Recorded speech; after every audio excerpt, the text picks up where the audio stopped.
Hi, I'm Laura from YoungWritersWorkshops.com, and I'm going to talk about how to write a babysitting contract. First of all, it's a really good idea to have a babysitting contract, because when you are establishing a relationship with a babysitter, it helps both the babysitter and the parent to have things really clearly outlined, so there's a really clear understanding of what's expected on both sides. Never hurts to have things in writing.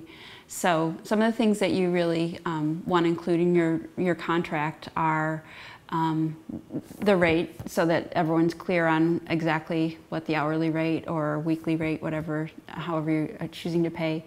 You want to also include any benefits that are included and what the stipulation is, like if the babysitter needs to work a certain amount of hours to achieve the benefits.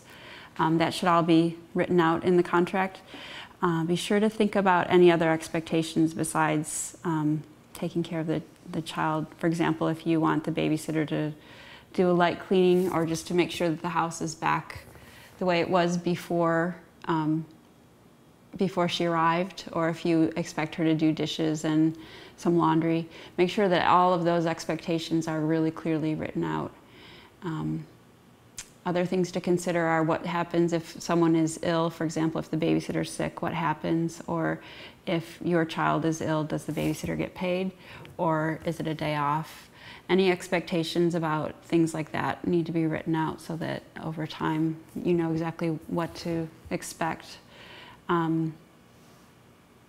Once you have your contract written, have both sides read it and be sure that it's clear, and have it signed, and that's your record of what you've all agreed to.